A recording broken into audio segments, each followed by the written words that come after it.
Hi guys, this is Andy from Estella's Revenge, and I'm back today with my June wrap-up, and I'm actually going to save the July TBR and do it separately because I read 10 books in June, and if I don't keep this simple and straightforward, it's going to take forever. So let's go ahead and jump right in.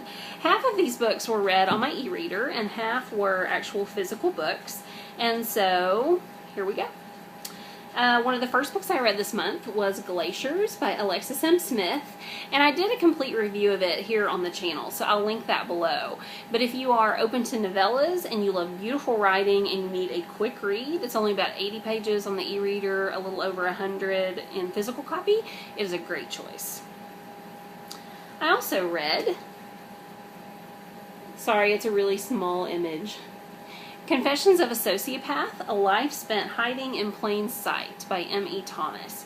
And this is a book from a high-functioning, non-violent sociopath. True story of her life, supposedly, if she's not screwing with the audience. One of the problems that I had with this book, I actually only rated it 2 out of 5 stars. I learned a lot, but I always felt like I was being messed with. Like I was reading an unreliable narrator in a memoir, and that's a really odd feeling. So it could just be paranoia on my part, but I really felt like I was kind of being strung along by a sociopath. Though I also did find that there was a lot of repetition in the writing and a lot of the main points. And here comes my puppy dog. This is Daisy. Hi Daisy. Mwah. Thank you, puppy. Go away. I also read The Suicide Shop by Jean Toulet, and I have no idea if I'm saying that correctly, but this was another really short book. It's about the Tuvash family, and they live in a distant future, and their family business is a suicide shop. People come to them to come up with new and interesting, quick, suitable ways to end their lives. And it sounds really morbid, and it really kind of was in spots, but overall it was more of a satire.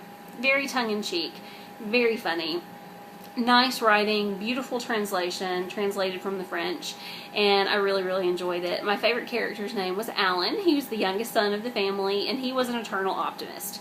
So for a family that runs a suicide business, you can imagine that would have put a little bit of a damper on what they had going on.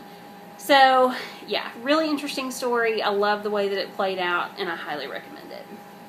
I also read another nonfiction book, The Whole Fromage by Kathy Lyson, and I also did a review of this one for the channel, so I'll link it below. But it's a nonfiction book about French cheese and cheese making. So if you're a foodie, if you're open to nonfiction, or you need a relatively short read, it was around about 200 pages, excuse me, I think it would be another great book. Another one that I don't have an image of, unfortunately, that I read on the e-reader was The Crimson Petal and the White by Michael Faber. I always say Michael Faber, and it's not. It's M-I-C-H-E-L Faber.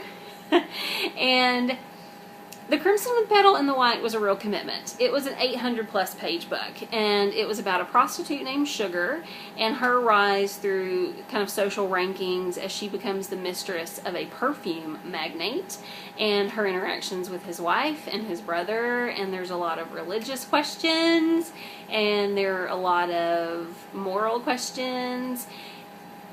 And it was an interesting book in that it was quite gross.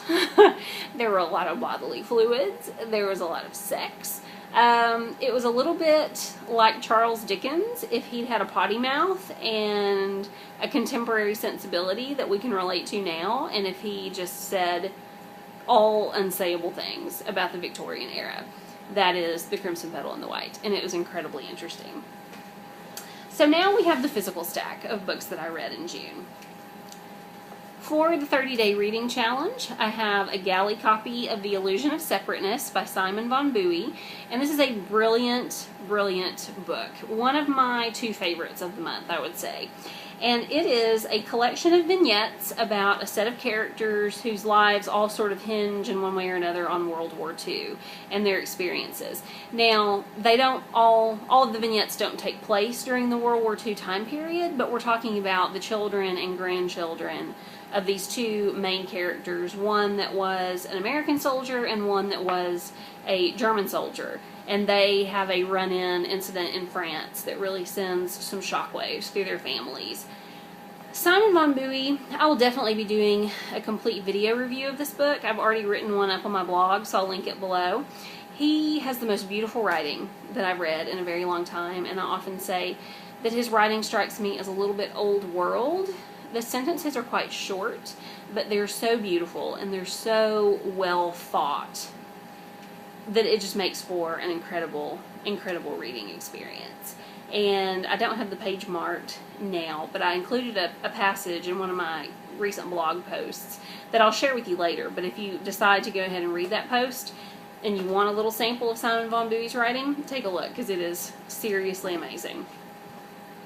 I also read The Last Girlfriend on Earth, and this is by Simon Rich, and it's another short collection of very short stories.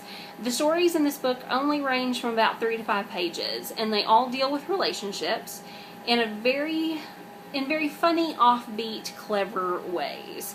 So, for instance, the first story in this book is about a condom that rides around in a young man's wallet from the time he's in high school to the time he's in college, and how he is eventually retired.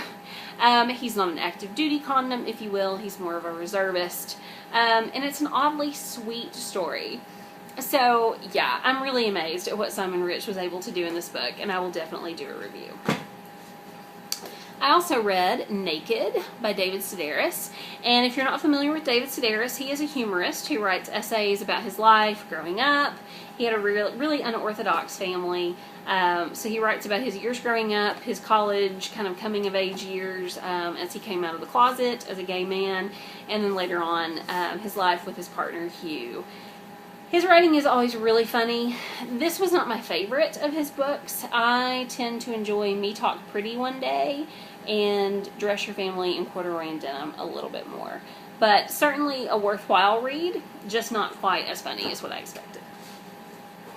I also read Soon Child by Russell Hoban, and I won't say a ton about this book. It's an illustrated story for middle grade readers. It's very much like a native legend, and it's very quirky use of language. I did a whole review here on the channel as well, so I'll link that below. And last, but certainly not least, The Ocean at the End of the Lane by Neil Gaiman. And I did a review. I met Neil Gaiman earlier in the month, and I read this book very shortly after in a day's time. And it is a beautiful, fantastic, mystical, magical, wonderful thrill ride. And I won't say more than that because you can watch the review yourselves. But I would say The Ocean at the End of the Lane and The Illusion of Separateness were probably my 2 favorite books of the 10 books that I read this month, with The Crimson Petal and the White. And The Last Girlfriend on Earth being very close. And Glaciers, too. They were all great books. I should shut up now. Read them all. Thank you all for being here. I just hope I can read this many books in July. If I can, I will be a very happy camper. Y'all have a great day. See you soon.